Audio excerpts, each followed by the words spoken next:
Martial Pick, Kabanata 5873. Ang Smallstone Race ay sumugod sa hanay.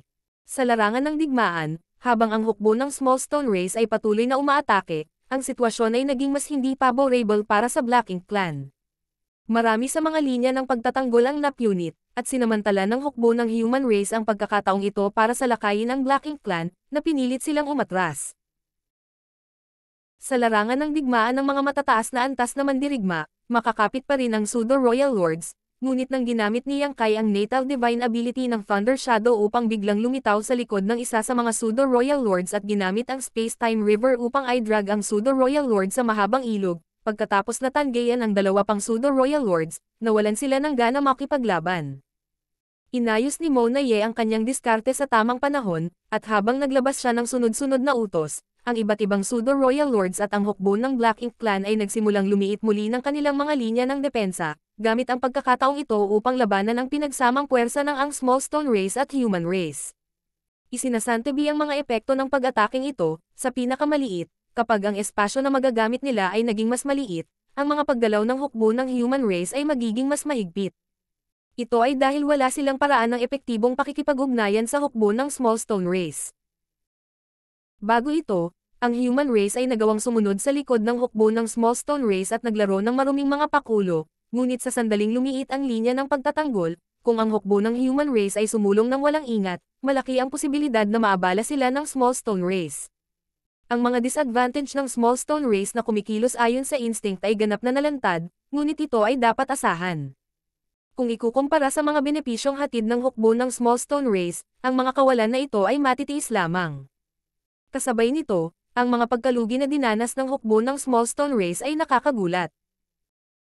Wala silang katalinuhan at kumilos ayon lamang sa likas na ugali, at dahil ang lahat ng Smallstone Race ay ipinanganak mula sa pagsipsip ng Yang at Yin Force, ang kanilang persepsyon sa Black Ink Strength ay lubhang matalas. Noong unang nakuha ni Yang Kai ang unang batch ng Smallstone Race, natuklasan na niya ang katangiang ito. Sa larangan ng digmaan, hanggat napansin ng Smallstone Race ang pagkakaroon ng Black Ink Strength, sila ay magiging tulad ng mga pusa na nakaaamoy ng malansang pabango at agad na mag-uunahan upang lumaban hanggang sa kamatayan. Sa ilalim ng gayong mga kalagayan, ang pagsulong ng hukbo ng Smallstone Race ay hindi maiiwasang magresulta sa malaking bilang ng mga casualty. Si Yang Kai ay lumabas sa No-Return Pass at sumugod sa Pure Yang Pass. Sa oras na dumating siya, ang hukbo ng Smallstone Race ay nawalan ng halos 10% ng kanilang mga puwersa, ngunit pagkaraan lamang ng ilang sandali, nang siya ay sumugod sa larangan ng digmaan mula sa Pure Yang Pass, ang 10% ay naging 30% na. Kung magpapatuloy ang sitwasyong ito, ang daan-daang milyong miyembro ng Smallstone Race na ito ay hindi tatagal ng higit sa kalahating araw. Kung ang Smallstone Race ay mapipino at makokontrol ng mga sundalo ng Human Race, imposibleng mangyari ang ganoong sitwasyon.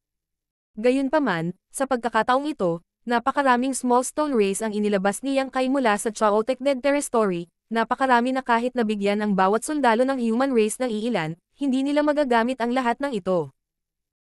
Sa halip na payagan ang Smallstone Race na manatiling walang ginagawa, mas mabuting magpadala ng grupo sa larangan ng digmaan upang mahuli ang Black Ink Clan na hindi nakabantay. Sa hitsura nito, kahit na ang mga pagkalugi na natamo ng hukbo ng Smallstone Race ay mabigat, ang mga resulta ay napakaganda.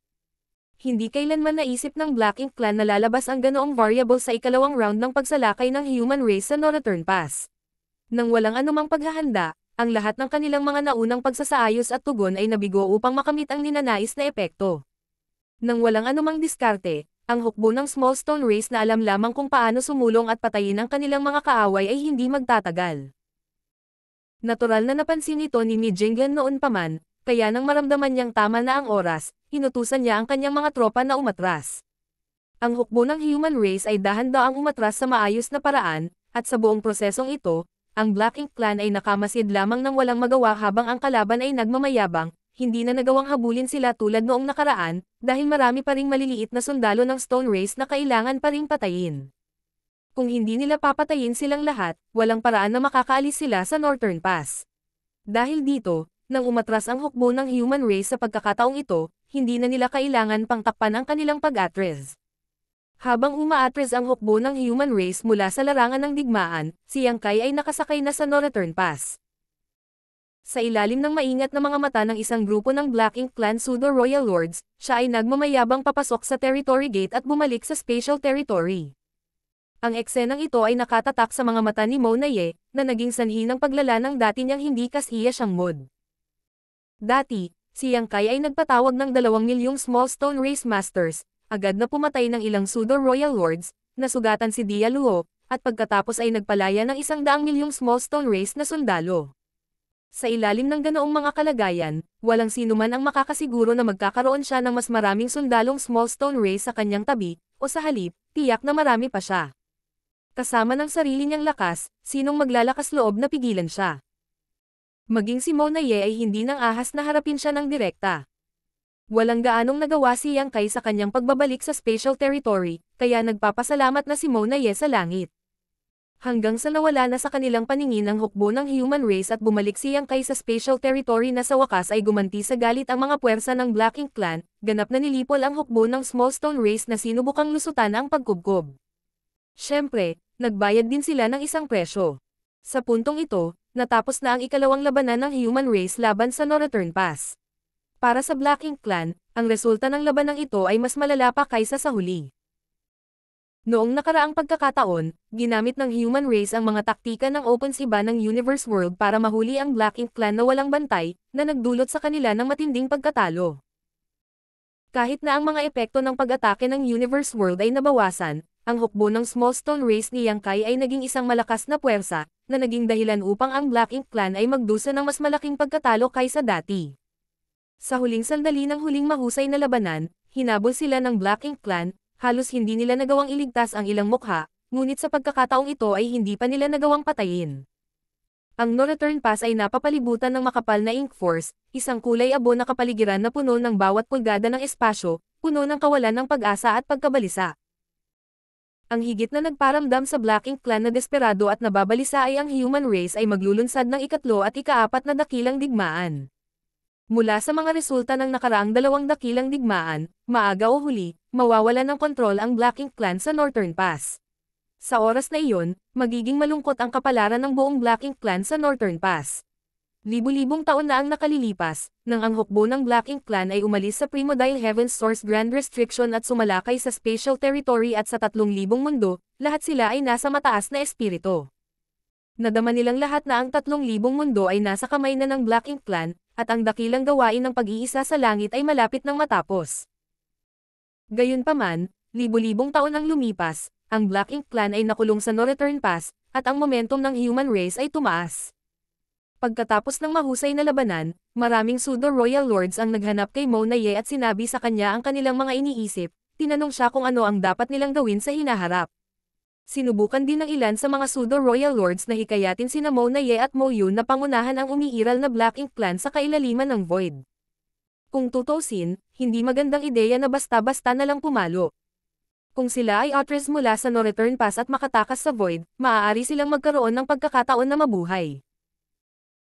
Walang pagbubukod, lahat ng Pseudo-Royal Lords na nagmungkahi ng ideyang ito ay pinagalitan ni Mona Ye, at pagkatapos ng ilang pagtatangka, ang Pseudo-Royal Lords na may pagdududa sa kanilang mga puso ay hindi nang ahas na magpahayag ng anumang pagtutol. Sa totoo lang, alam din nila na kung aalis sila sa No Return Pass, lalala pa ang sitwasyon ng Black Ink Clan. Sa Spatial Territory, ang Space-Time River ay naging isang purong River of Time. Sa isang 30 beses na pagkakaiba sa daloy ng oras, nagawang pinuhin ni Yang Kai ang iba't ibang materyales na nakuha niya mula kay Mi Jinglan sa isang nakakatakot na bilis, dahan-dahan at patuloy na pinapataas ang kanyang lakas. Madiin ang labanan at wala siyang gaanong oras para mag-cultivate, kaya natural na sabik siya na pagbutihin ang kanyang lakas. Sa kabilang panig, sa pansamantalang kampo ng human race, pagkatapos ng isang mahusay na labanan, ang mga sundalo ay pawang nagpapagaling at nipino ang Small Stone Race na ipinamahagi sa kanila. Ang ilang mga Divine Spirit na kumokontrol sa mga Sun and Moon Marks ay may pinakamaraming bilang sa kanila, bawat isa sa kanila ay may 10,000 sa kanila. Dahil sa kapangyarihan ng Sun and Moon Marks, nakontrol nila ang Small Stone Race sa isang tiyak na lawak at hindi na kailangang gumastos ng anumang pagsisikap upang pinuhin ang mga ito ng maaga. Sa Small Stone Race na ito, masasabing ang bawat isa sa mga Divine Spirit na ito ay makakabuo ng isang hukbo sa kanilang sarili, at sa mga susunod na labanan, sila ay makakapagpakita ng mga pambihirang epekto sa ilang mga larangan ng digmaan. Kasabay nito, sa labas ng Primodile Heaven's Source Grand Restriction, ang malaking withdrawing Black Ink Pavilion ay nakatayo sa kawalan, na nakaharap sa luha sa Primodile Heaven's Source Grand Restriction. Sa unang ekspedisyon ng human race, ang puwang na ito ay binuksan ni Kang, na nakaistasyon dito sa lahat ng mga taon na ang nakalipas, pangunahin upang maibsan ang tumataas na presyon mula sa Primodile Heaven's Source Grand Restriction. Gayunpaman, sa oras na iyon, handa na rin si Mo, ang Black Ink na gamitin ang pagkakataong ito para makatakas, na naging dahilan upang halos mawalan ng kontrol ang sitwasyon. Sa huli, ginamit niya ang trump card na naiwan ni Mo para pilitin si Mo, ang Black Ink na matulog ng mahimbing, na nagpapahintulot kay Kang na aisil muli ang opening. Gayunpaman, sa malaking labanang iyon, dahil sa kakulangan ng katalinuhan sa Primodile Heaven's Source Grand Restriction, ang human race ay dumanas ng malaking pagkawala. Sa ilalim ng pincer na pag-atake ng dalawang Black Ink Giant Spirit God, dumanas sila ng mabibigat na casualty at walang pagpipilian kundi ang umatras. Pagkatapos din ng labanang iyon na si Kang, na nag-iisang nagbabantay sa Primodile Heaven's Source Grand Restriction sa loob ng daan-daang libong taon, ay bumagsak. Mahirap isipin kung paano nabuhay ang ninuno na ito ng human race sa daan-daang libong taon ng kalungkutan. Para sa kanya, ang pagkamatay ay marahil isang paraan ng pagpapalaya. Gayunpaman, sa huli, ang mga susunod na henerasyon ay kailangang tanggapin ang mga pasanin at inaasahan ng kanilang mga ninuno. Nang maglaon, dinala niyang kay si Wukong sa lugar na ito at binantayan niya ang Primodile Heaven's Source Grand Restriction, pagkatapos ay inayos na ang withdrawing Black Ink Army at withdrawing Black Ink Pavilion ay ilalagay dito. Matapos gawin ang lahat ng kinakailangang paghahanda, pinunit muli ni Wukong ang puwang. Ang pamamaraang ito ay para mapawi din ang pressure ng Primodile Heaven's Source Grand Restriction, dahil sa loob ng Primodile Heaven's Source Grand Restriction, ang lakas ng Black Ink ay patuloy na tumataas. Sa huli, ang lakas ni Wukong ay mas mababa kaysa kay Kang, kaya hindi niya ito nagawang pilitin at magagamit lamang ang pamamaraang ito upang maibsan ang pressure. Gayunpaman, matapos itong mapunit sa pagkakataong ito, wala nang paraan upang isara itong muli. Ang Primodile Heaven's Source Grand Restriction ay naset up ng napakatagal, at pagkatapos itong mapunit ng ilang beses, nagdulot pa rin ito ng ilang hindi na mababawi na pinsala. Sa kabutihang palad, ang withdrawing Black Ink Army ay nakatalaga sa labas ng puwang. Matapos mailagay dito ang withdrawing Black Ink Army, nakipaglaban sila sa hindi mabilang na pakikipaglaban sa master ng Black Ink Clan na nagmamadaling lumabas sa Primodile Heaven's Source Grand Restriction. Kahit na ang sitwasyon ay halos mawalan ng kontrol ng ilang beses, si Wukong at ang withdrawing Black Ink Army ay nagtulungan upang malutas ang krisis. Habang dumarami ang cultivation ni Wukong, naging mas mahusay ang kanyang karunungan sa Primodile Heaven's Source Grand Restriction. Sa mga tuntunin ng bilis ng paglilinang, walang sinuman sa mundong ito ang maihahambing kay Wukong. Noong ipinadala siya ni Yang Kai sa lugar na ito, naging 8th grade Heaven Opening Realm Master pa lang siya, ngunit ngayon, maaaring mas mataas ang kanyang cultivation kaysa kay Yang Kai. Sa pamamagitan ng Heaven Devouring Battle Law na kinumplito ng Golden Lotus at ang hindi mauubos na purong kapangyarihan ng Black Ink, ang paglilinang ni Wukong ay umunlad ng mabilis mula nang siya ay dumating dito. Ang kanyang paglilinang ay mabilis na tumaas mula sa 8th grade hanggang sa 9th grade at patuloy na tumaas. Ang kanyang kontrol sa Primodile Heaven's Source Grand Restriction ay patuloy na tumaas, at ang pinakamalaking kalamangan na dulot nito ay ang withdrawing Black Ink Army ay kailangang harapin ang mas kaunting labanan. Martial Pick, Kabanata 5874. Nagising ito. Ang puwang sa Primodile Heaven's Source Grand Restriction ay hindi na maisara, ngunit nagawa pa rin itong paliitin ni Wukong hanggat kaya niya. Sa ganitong paraan, kung gusto ng Black Ink Clan na magmadaling lumabas sa puwang na ito, haharapin nila ang mas malalaking paghihigpit. Dati, maaaring may isang Royal Lord na maaaring piliting lumabas, ngunit ngayon na ang lakas ni Wukong ay tumaas, ang kanyang kontrol sa Primodile Heaven's Source Grand Restriction ay naging mas malakas din, kaya wala ng Royal Lord na kayang gawin ito. Kung walang Royal Lord, kahit gaano pa karaming Black Ink Clan ang sumugod palabas, sa harap ng makapangyarihang withdrawing Black Ink Army, sila ay walang iba kundi pagkain. Walang gaanong withdrawing Black Ink Army na mga sundalo, iilan lamang sa kanila, ngunit ang kanilang kabuuang lakas ay napakalakas. Masasabing sila ang pinaka-elite sa human race.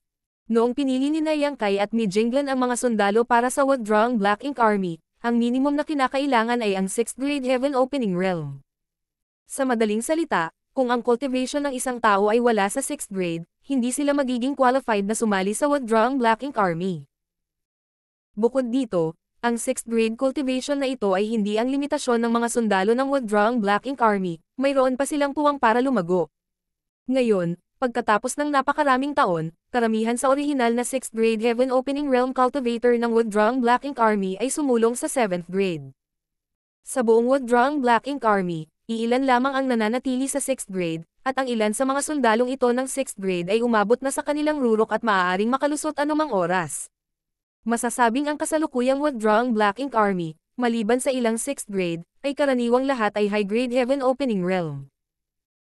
Sa simula ng pagkakatatag ng withdrawing Black Ink Army, mayroon lamang 400 na 8th grade masters, ngunit ngayon ay halos 1,000 na sila. Ang mga dagdag ay ang lahat ng mga tao na patuloy na lumampas sa kanilang sariling mga limitasyon sa nakalipas na ilang taon. Ang withdrawing Black Ink Army ay walang kakulangan sa mga labanan, kaya hindi mahirap para sa mga mapagmataas na anak ng langit na ito ang paglagpas sa sarili nilang mga tanikala sa madugong labanan at pagsulong sa isang bagong kaharian. Mayroon ding mahigit 100 makapangyarihang Divine Spirit, pati na rin ang Divine Dragon Fugwang, at si Yang Zhu ay nakalusot din sa 9th grade Heaven Opening Realm. Sina Zhao Yabai, Zhao Ya, Shu Yi, at ang iba pa ay nagkaroon pa ng pagkakataong malagpasan ang kanilang mga limitasyon at makapasok sa 9th grade. Silang tatlo ay mga direktang disipulo ni Yang Kai, bawat isa sa kanila ay nagmamana ng mante ng Great Dao ni Yang Kai, kaya malaki ang pag-asa ni Yang Kai para sa kanila. Sa mga tuntunin ng edad at seniority, hindi sila gaanong naiiba kay Shida Zhuang, na nakalusot na sa 9th grade. Marahil ang ikatlong disipulo na si Shu Yi ay nagil-inang lamang ng maikling panahon, kung tutuusin, medyo huli na siyang pumasok sa cultivation, ngunit sa mahabang taon ng paglilinang, ang kaunting oras na iyon ay wala. Si Shida Zhuang ay nakalusot na sa 9th grade, at sa mga sumisikat na bituin, si Tang Tao ay nakalusot din sa 9th grade. Natural, si Zhao Yabai at ang dalawa pa ay umabot na rin sa 9th grade. Pagkatapos ng libu-libong taon ng akumulasyon, ang human race ay tiyak na makakagawa ng higit pang 9th grade powerhouse sa hinaharap. Sa ganoong lineup, ang withdrawing Black Ink Army ay masasabing ang pinaka-elite na grupo ng mga puwersa ng human race, kaya bagaman wala silang masyadong tao, mayroon silang sapat na puhunan upang bantayan ang Primordial Heaven's Source Grand Restriction. 700 taon na ang nakalilipas, pagkatapos ng paglitaw ng Universe Furnace, ang Primordial Heaven's Source Grand Restriction ay nanatiling hindi nagbabago. Sa nakalipas na 700 taon, ang libo-libo ng mga sundalong withdrawing Black Ink Army ay walang ginawa kundi magpalitan ng paglilinang. Buti na lang, noong unang dumating dito ang withdrawing Black Ink Army, marami silang dala na supply. Bagamat karamihan sa kanila ay naubos na, mayroon pa ring natira. Sa withdrawing Black Ink Pavilion, ang kulay pilak na buhok na si Fugwang ay tumingin sa puwang sa kadiliman at nagpadala ng mensahe kasama ang kanyang divine sense. Wukong, kumusta ang sitwasyon? Hindi naman sa may nadiskubre siyang kakaiba, routine inquiry lang iyon. Ang ganitong uri ng bagay ay nangyari minsan sa isang buwan, kaya kitang-kita na si Fugwang ay lubhang maingat. Gaya ng dati, ang tamad na boses ni Wukong ay umalangaw-ngaw sa isip ni Fugwang. May ilang maliliit na isda na sinusubukang tiktikan ang puwang, ngunit malamang nawala silang lakas ng loob na sumugod palabas. Naisara na niya ang puwang sa limitasyon nito, kaya kung sinubukan ng Royal Lord na dumaan, malaki ang posibilidad na mamatay siya sa daan. Hindi man siya mamatay, tiyak na masusugatan siya. Sa ilalim ng saligang ito, walang Royal Lord ang magiging hanggal para subukang lampasan ang Primordial Heaven's Source Grand Restriction. Kung walang Royal Lord na lumalaban kay Fugwang, paanong ang Black Ink Clan sa loob ng Primordial Heaven's Source Grand Restriction ay manggahas na hamanin ang prestihiyo ng withdrawing Black Ink Army? Bagamat sila ay nabuklod sa loob ng Primordial Heaven's Source Grand Restriction, hindi sila ganap na ignorante sa labas ng mundo. Matapos ang napakaraming taon ng pakikipaglaban, malalim nilang naunawaan ang kapangyarihan ng withdrawing Black Ink Army. Manatiling alerto. Nagbabala si Fugwang. Sumagot si Wukong. Naiintindihan mo, ikaw. Ha, sa kalagitnaan ng kanyang mga salita, bigla siyang nagpakawala ng gulat na sigaw.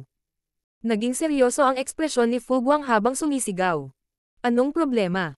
Gayunpaman, pagkatapos ng ilang sandali, wala siyang natanggap na tugon mula kay Wukong.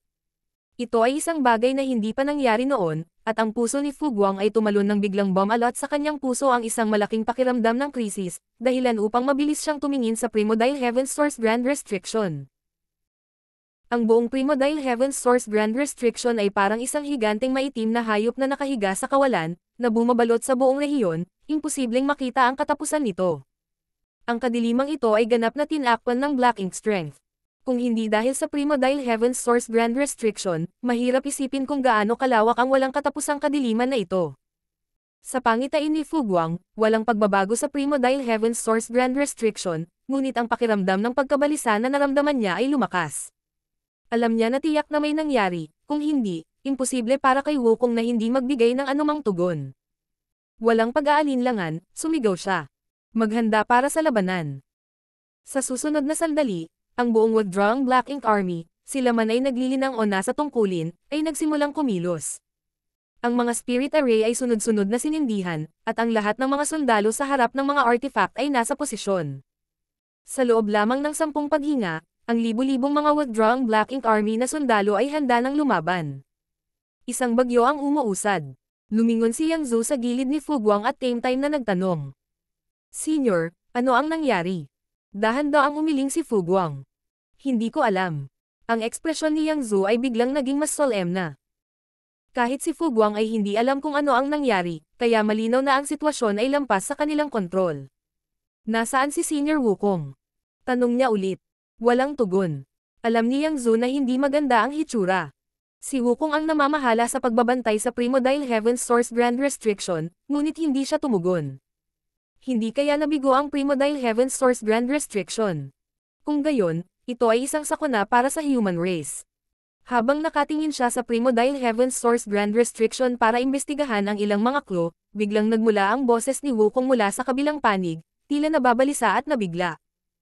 Gising na, mag-ingat ka.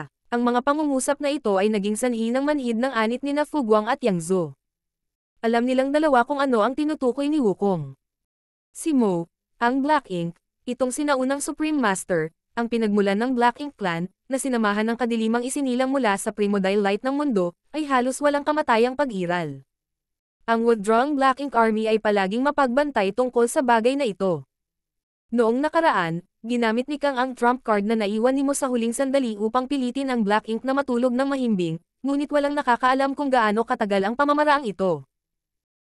Ang tanging bagay na maaari nilang hulaan ay na maaga o huli, ang pamamaraang ito ay mabibigo, at kapag dumating ang araw na iyon, ang Black Ink ay ganap na Magi gising. Ang isang sinaunang Supreme Master na may napakataas na pagkakataon na maabot ang Creation Realm ay hindi isang tao na maaabot lamang ng withdrawing Black Ink Army. Kahit na ginamit ng human race ang kanilang buong lakas, maaaring hindi nila siya mapigilan. Kapag nagising si Mo, ang Black Ink, walang sino man ang makakagarantiya na ang Primordial Heaven's Source Grand Restriction ay magpapatuloy na sugpuin ito. Sa hitsura nito, ang paggising ng Black Ink ay may malaking epekto sa Primordial Heaven's Source Grand Restriction.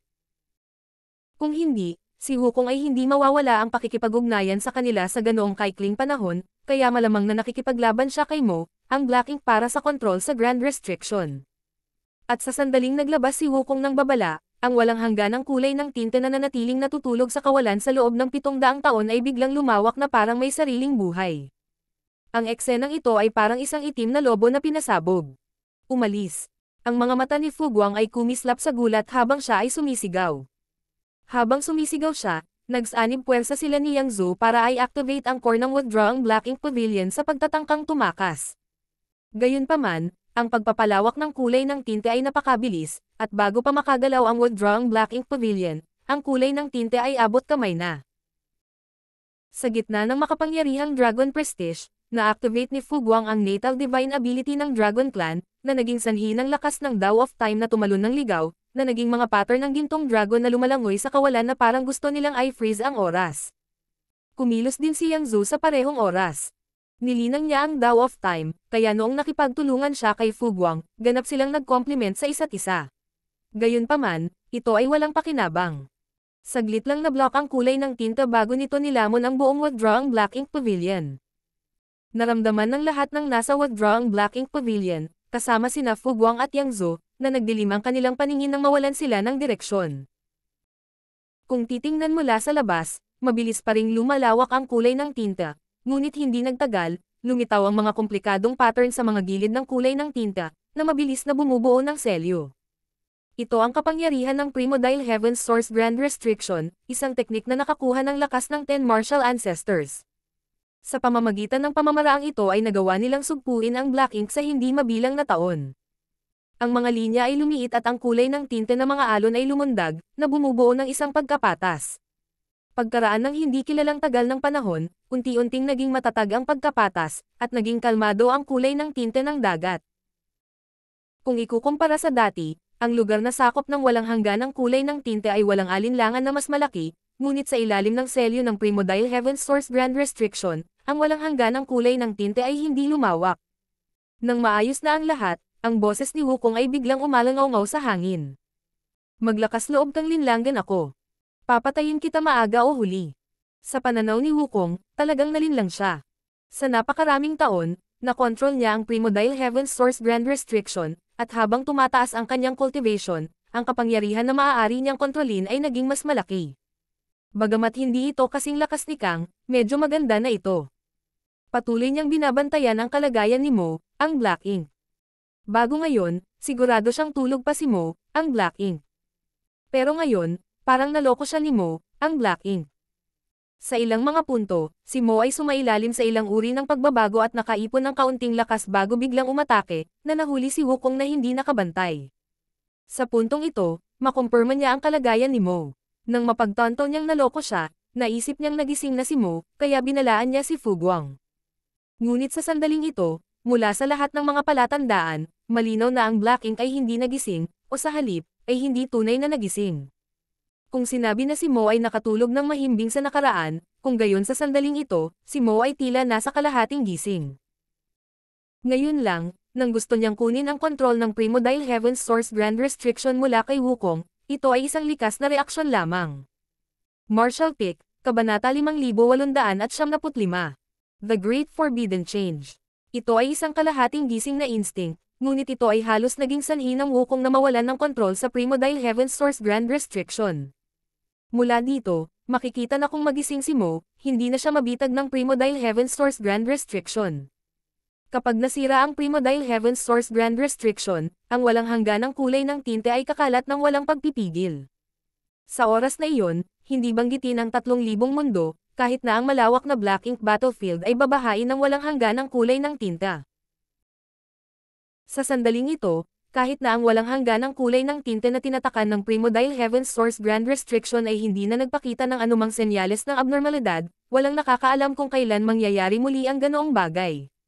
Ang kakaibang paggalaw na ito ay walang alinlangan na nagpapahiwatig na si Mo ay hindi malayo sa paggising. Sa loob ng Grand Restriction, ang puso ni Wukong ay napuno ng pagkabalisa.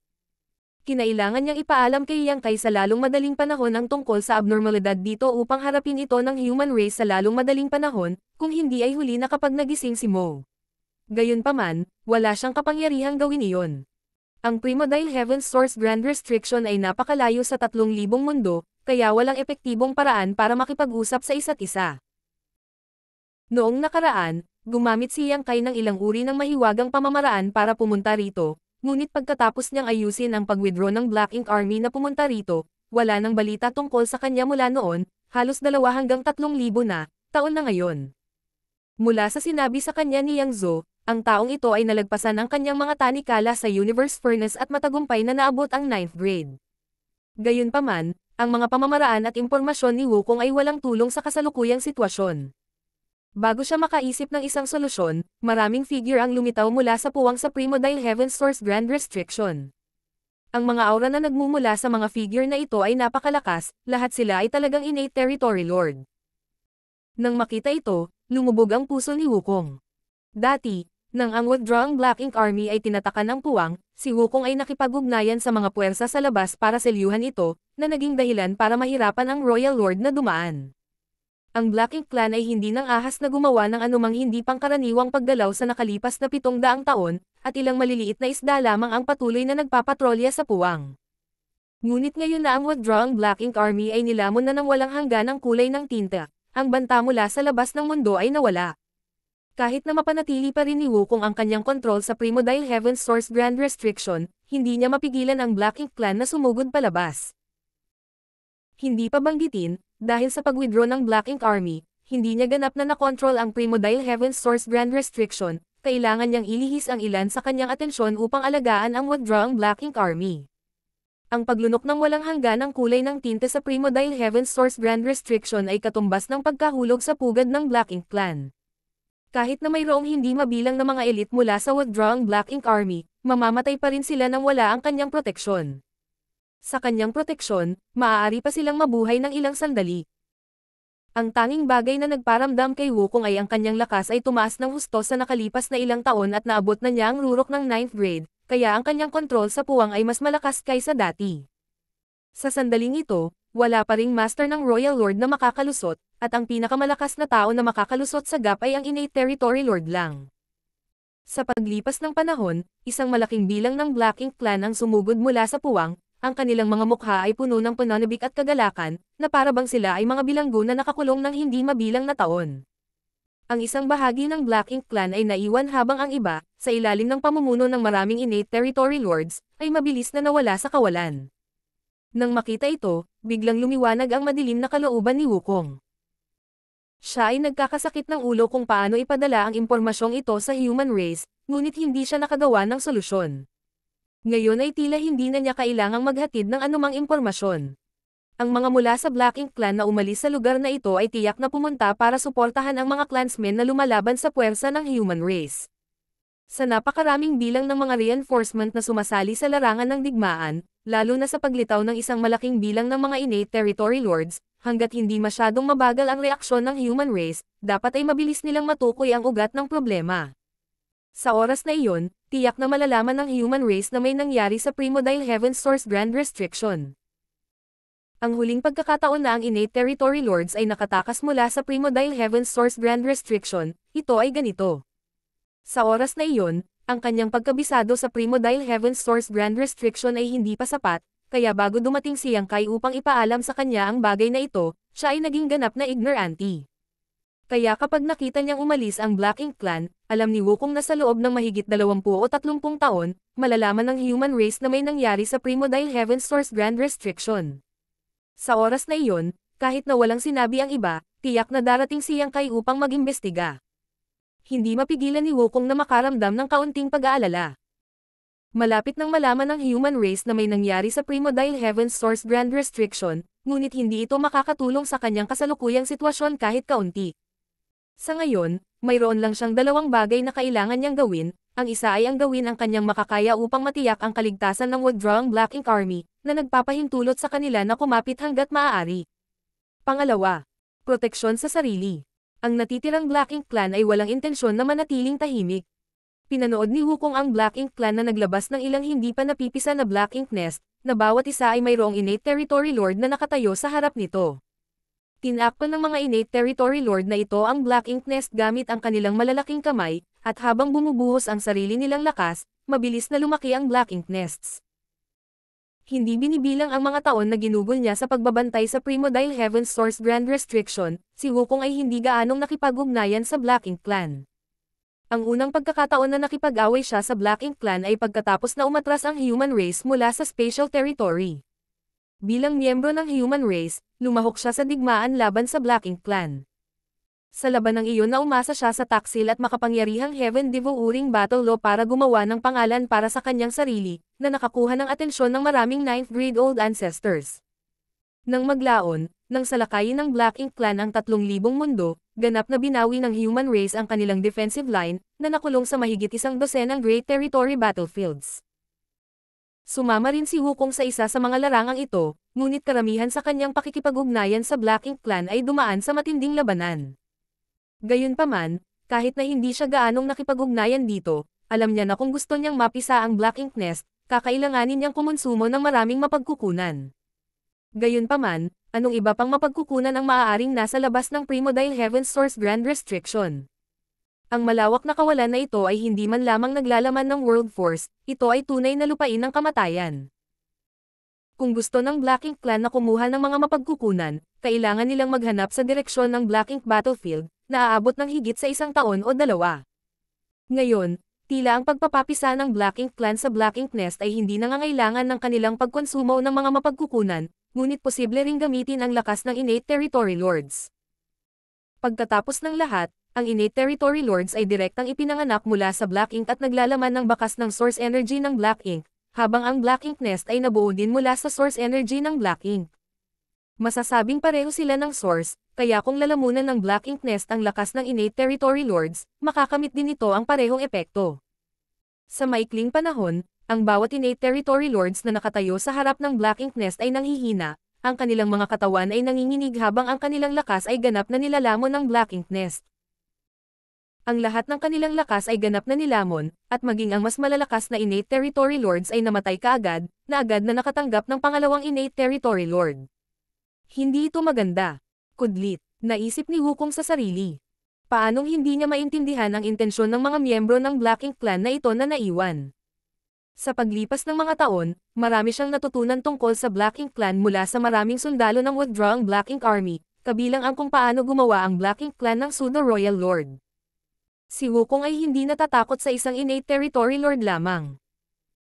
Bagamat ang Primordial Heaven's Source Grand Restriction ay isang great formation, mayroon din itong ilang defensive at counterattack na kakayahan. Kung hindi, noong nakatalaga si Kang dito sa lahat ng mga taon na ang nakalipas, ang Black Ink clan mula sa Black Ink battlefield ay matagal nang umatras upang atakihin muna ang Primordial Heaven's Source Grand Restriction. Sa panahong iyon, ang human race at Black Ink clan ay nagtatag ng daan-daang war zone, na may mahigit 100 9th grade at Royal Lord powerhouse. Ang kabuuang lakas ng Black Ink clan ay napakalakas. Ang dahilan kung bakit sila nasangkot sa human race at hindi na bumalik para sa lakayin ng Primordial Heaven's Source Grand Restriction ay dahil alam nilang hindi sila kalaban para dito. Kung gagawin talaga nila, sayang lang ang oras. Sa panahon ng Primordial Heaven's Source Grand Restriction ni Kang, kung gusto ng Black Ink clan na makalusot mula sa labas ng mundo, kailangan nilang magtipon ng hindi bababa sa ilang daang Royal Lords. Sa oras na iyon, ang Black Ink clan ay malinaw na walang ganoong kalakas na kapital at nasangkot sa human race sa mahabang panahon. Una, ang dalawang lahi ay hindi magkasundo na magkaaway mula pa noong sinaunang panahon, at mahirap para sa dalawang lahi na magkasamang mabuhay sa mundong ito. Pangalawa, wala silang ibang pagpipilian. Sa pamamagitan lamang ng ganap na pagsira sa human race magkakaroon ang Black Ink clan ng isang matatag na espasyo upang bumuo at makagawa ng mas maraming Royal Lords, na pagkatapos ay banta sa Primordial Heaven's Source Grand Restriction. Matapos bumagsak si Kang, kinuha ni Wukong ang Primordial Heaven's Source Grand Restriction, at ang kabuuang lakas ng Black Ink clan ay bumagsak ng husto, na nag-iwan sa kanila ng walang kapital upang salakayin ang Primordial Heaven's Source Grand Restriction. Hanggang ngayon, kahit gaano pa karami ang mga innate territory lord, hindi matatakot si Wukong. Bagamat ang Primordial Heaven's Source Grand Restriction ay nasira sa loob ng maraming taon, ito ang asensya ng karunungan ng mga sinaunang pantas ng human race, kaya hindi ito madaling makalusot. Ngunit kung ang mga innate territory lord na ito ay naging pseudo-royal lords, hindi na kailangan ng masyadong marami. Sa 500 pseudo-royal lords na nagtutulungan, magagawa nilang magdulot ng banta sa Primordial Heaven's Source Grand Restriction. Kapag ang Primordial Heaven's Source Grand Restriction ay nasira ng isang panlabas na puwersa, ang sitwasyon ay magiging lubhang kakilakilabot. Kaya nang makita niya ang mga aksyon ng Black Ink clan na ito, alam ni Wukong na may mali. Gayunpaman, siya ay kasalukuyang nasa isang ganap na passive na posisyon, kaya kahit na nakikita niya ang mga intensyon ng Black Ink clan, magiging mahirap para sa kanya na kumilos, kaya maaari lamang siyang maghintay at makita. Lumipas ang oras, at sa pagbagsak ng isang innate territory lord pagkatapos ng isa pa, ang Black Ink nest ay mabilis na lumago. Gaya ng inaasahan ni Wukong, ang mga Black Ink nest na ito ay pawang high-grade Black Ink nest. Sa loob lamang ng ilang araw, halos 300 ganap na napisan na high-grade Black Ink nest ang naitayo sa labas ng Primordial Heaven's Source Grand Restriction. Sa panahong ito, mayroon pa ring tuloy-tuloy na daloy ng Black Ink clan cultivator na bumubuhos mula sa puwang sa Primordial Heaven's Source Grand Restriction. Kahit na ang bilang ng mga Black Ink clan cultivator na lumalabas sa bawat oras ay hindi gaanong, ang bilang ng mga Black Ink clan cultivator na lumalabas sa bawat oras ay nakakatakot. Ang mga bagong umusbong na Black Ink clan ay nahahati din sa dalawang grupo. Karamihan sa kanila ay lumipad patungo sa kailaliman ng kawalan, patungo sa 3,000 mundo, habang ang ilan ay nanatili upang maghanda para sa digmaan sa labas ng Primordial Heaven's Source Grand Restriction. Sa loob ng Primordial Heaven's Source Grand Restriction, pagkatapos makumpirma ang bilang ng high-grade Black Ink nest, nakahinga ng maluwag si Wukong.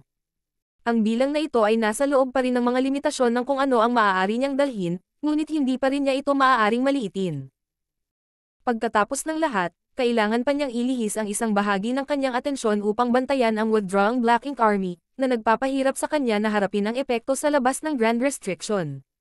Sa harap ng kahirapan, hindi masyadong masama ang pagkakaroon ng magandang balitang tulad nito.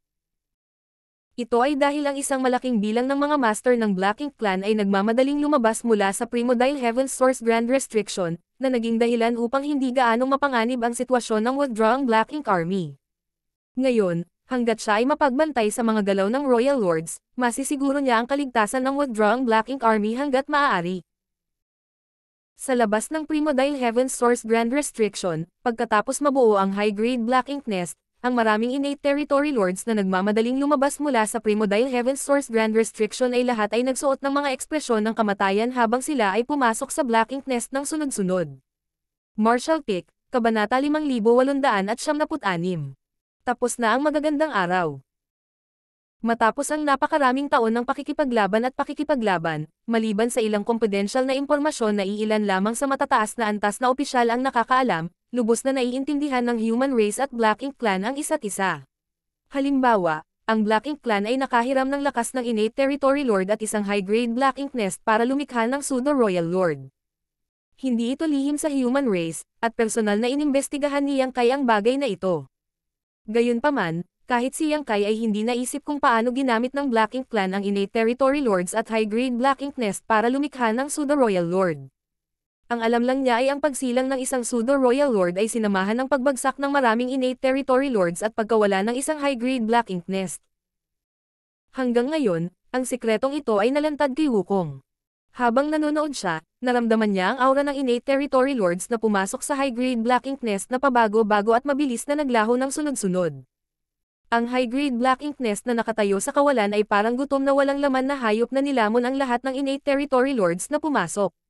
Sa pagbuhos ng mas maraming innate territory lords, kitang-kita na ang high-grade Black Ink Nest ay nakaipon ng napakalaking dami ng enerhiya. Hanggang sa ang isang innate territory lord ay pumasok sa Black Ink Nest at ang kanyang malakas na aura ay patuloy na tumaas na ang naipong kapangyarihan sa Black Ink Nest ay mabilis na naubos at ang aura ng innate territory lord na iyon ay nagsimulang mabilis na tumaas. Ang Black Ink Nest ay gumuho at nawala ng walang bakas. Ang orihinal na innate territory lord ay naging isang pseudo-royal lord master, at ang kanyang makapangyarihang aura ay kasing lakas ng araw sa kalangitan. Isa-isang pseudo-royal lord ang isinilang. Tahimik na nagkalkula si Wukong saglit. Upang makalikha ng pseudo-royal lord, hindi bababa sa 12 innate territory lord ang kailangang isakripisyo, na ang pinakamataas na bilang ay 16. Ang numerong ito ay hindi naayos, ngunit ito ay higit pa o mas kaunti sa loob ng parehong saklaw, at sa tuwing may ipanganak na pseudo-royal lord, isang high-grade Black Ink Nest ang masisira. Wala pang kalahating araw, halos 300 pseudo-royal lords ang dumating. Hindi man lang sila tumigil, na parabang nagkasundo na sila at sumugod sa Primordial Heaven's Source Grand Restriction. Bumantong hininga si Wukong, alam niyang natapos na ang kanyang magagandang araw. Ilang araw ang nakalipas, pagkatapos ng ikalawang pagsalakay ng human race sa Northern Pass, nagtipon ang matataas na antas ng mga numero ng Black Ink Clan sa meeting hall ng Northern Pass. Kasama ang 3 royal lords sa pinuno ng grupo, ang maraming pseudo-royal lords ay nakapila sa ibaba. Mabigat at madilim ang kapaligiran sa bulwagan. Sa nakalipas na 20 taon, 2 beses na inatake ng human race ang Black Ink Clan at sa bawat pagkakataon, nakakaranas sila ng malaking pagkatalo. Ang unang pagkakataon ay isang bagay, ginamit ng human race ang pag-atake ng Universe World upang mahuli ang Black Ink Clan na hindi nakabantay. Ito ay isang bagay na hindi inaasahan ng sinuman. Pagkatapos ng lahat, ang ganitong uri ng taktika ay hindi kailanman lumitaw bago, kaya mahirap talagang bantayan. Gayunpaman, sa nakaraang ikalawang labanan, ang Black Ink Clan ay naghanda na para harapin ang pag-atake ng Universe World at binawi pa nga nila ang kanilang linya ng depensa, ngunit hindi pa rin nila nagawang ibalik ang sitwasyon. Ang daan-daang milyong hukbo ng Small Stone Race ay nagdulot ng malaking benepisyo sa human race, na naging isa sa pundasyon ng kanilang tagumpay. Dahil nakapag-release si Yang Kai ng mahigit 100 milyong Small Stone Race cultivator ng sabay-sabay, nangangahulugan ito na mayroon pa siyang higit pa. Sa orihinal, ang hukbo ng human race ay dumating ng may mahusay na momentum at determinadong makuha muli ang No-Return Pass. Ngayon, sa tulong ng Small Stone Race, para silang tigre na may pakpak. Pagkatapos ng labanang iyon, gaano man katanga ang Black Ink Clan, alam nila na ang pag-unlad ng labanan ay lumampas sa kanilang kontrol. Napagtanto nila na kung hindi sila atras mula sa Northern Pass, babagsak sila sa kalaunan, at babagsak ang Black Ink Clan. Sa nakalipas na libu-libong taon, sa panahon ng pakikibaka sa pagitan ng human race at Black Ink Clan, ang Black Ink Clan ay palaging hawak ang inisyatiba at hawak ang ganap na kalamangan. Gayunpaman, sa loob lamang ng ilang dosenang taon, ang sitwasyon ay nagbago ng husto. Ang ganitong uri ng kaguluhan ay talagang mahirap tanggapin. Sa tatlong Royal Lords, si Mona Ye lang ang tila nasa mabuting kalagayan, habang ang mga aura ni Mo Yu at Dia Luo ay bahagyang hindi matatag, paminsan-minsan ay mahinang umuubo. Sa dalawang dakilang labanan na ito, dalawang labanan ang nakipag-away sina Mo Yu at Xiang Shan. Bagamat ang huli ay isang bagong na-promote na 9th grade, ang kanyang lakas at pamana ay natural na mas mababa kaysa kay Mo Yu, isang veteranong Royal Lord, ngunit sa tuwing siya ay lalaban sa kanyang buhay sa linya. Kahit na bahagyang mas malakas ang lakas ni Mo Yu, magdurusa pa rin siya ng husto. Nakita ng human race ang mga depekto ng powerhouse ng Black Ink Clan, kaya marami sa kanila ang gustong makipagpalitan ng mga pinsala kapag nakikipaglaban sa kanila. Ang layunin ng diskarte na ito ay napakasimple. Kung ako ay nasugatan, maaari akong gumamit ng mga healing pills para gumaling, ngunit kung ikaw ay nasugatan, maaari ka lamang pumasok sa Black Ink Nest para matulog. Gayunpaman, sa harap ng gayong walang kahihiyang diskarte, ang Black Ink Clan ay walang magandang paraan upang harapin ito, kaya maaari lamang silang maging mas maingat sa labanan at hindi payagan ang human race na magtagumpay. Sa isang mahusay na labanan, gaano man kaingat ang isang tao, palaging may oras na kailangan nilang makipaglaban. Sa unang dalawang laban, naging ganito si Xiang Shan, na naging sanhi ng matinding pinsala kay Mo Yu. Siyempre, hindi rin siya naging masaya. Sa huling sandali, kung hindi siya tumakbo ng mabilis, magkakaroon ng kumpiyansa si Mo Yu na patayin siya kaagad. Si Mo Yu, itong matandang Royal Lord, ay halos hindi maituturing na natalo ang isang 9th grade human race master, ngunit si Dia Luo ay nasa isang miserableng kalagayan. Ang kanyang mga pinsala ay ganap na sanhi ng purifying light, sa tulong ng pagtatago ng space-time river, ipinatawag niyang kay ang 2 milyong small stone race at agad na pinatay ang ilang pseudo-royal lords. Kung hindi dahil sa napapanahong pagliligtas ni Mona Ye, 2 na lang sana sila. Sa tatlong Royal Lords, 2 sa kanila ang malubhang nasugatan, paano ito mailalarawan na parang hindi miserable? Ang pseudo-Royal Lords sa ibaba ay nasa isang mas miserableng estado. Sa abot ng nakikita ni Mona Ye, maraming pamilyar na mukha ang nawala sa kanyang larangan ng paningin. Kung ikukumpara sa pagtitipon ng mga bayani mahigit 20 taon na ang nakalipas, mayroon na ngayong hindi bababa sa 50 pseudo-royal lords.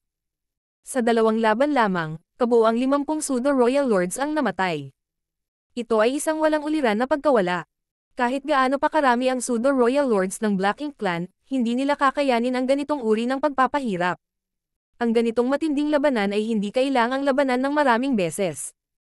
Hanggat mayroon pang 3 o 5 laban, hindi na makakalaban ang panig ng Black Ink Clan.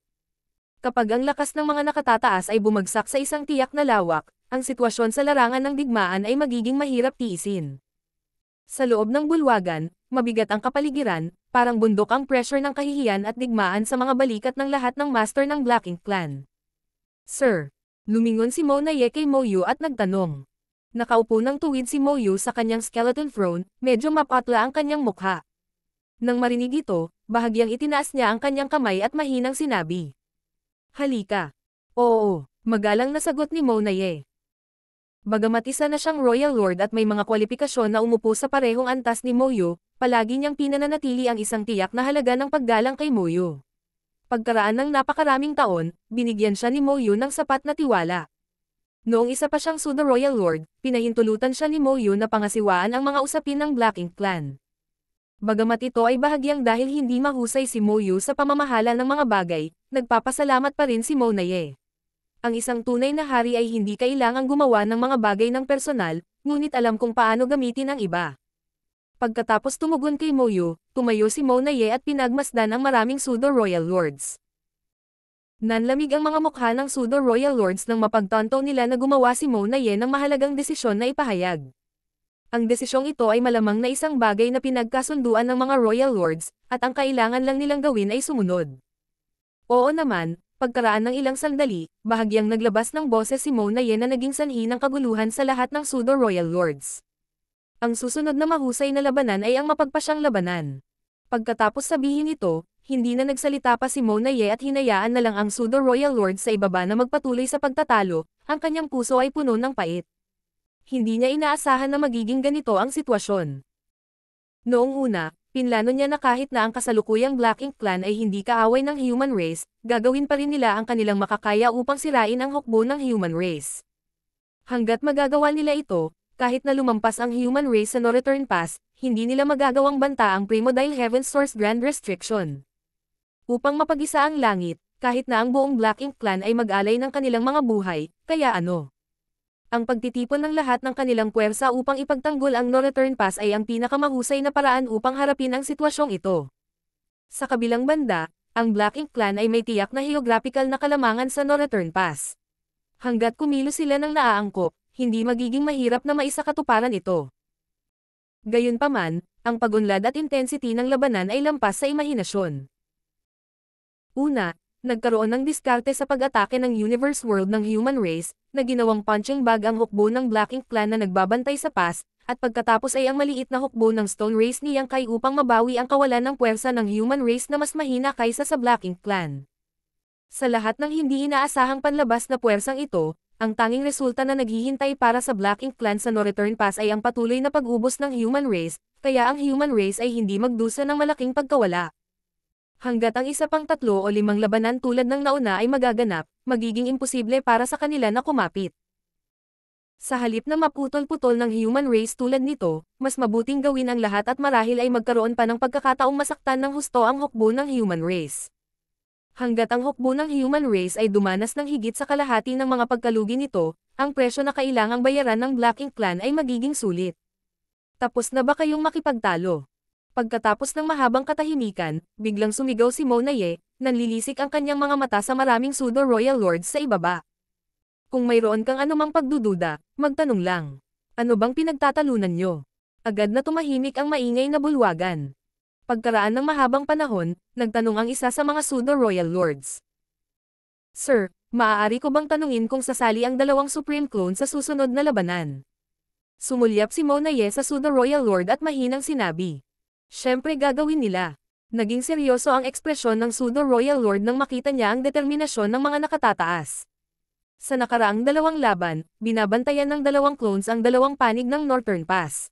Bagamat ginamit nila ang kanilang pangmatagalang paraan ng suporta, hindi sila kailanman umalis sa lugar na kanilang binabantayan dahil kailangan nilang magbantay laban sa 2 giant spirit god mula sa spatial territory.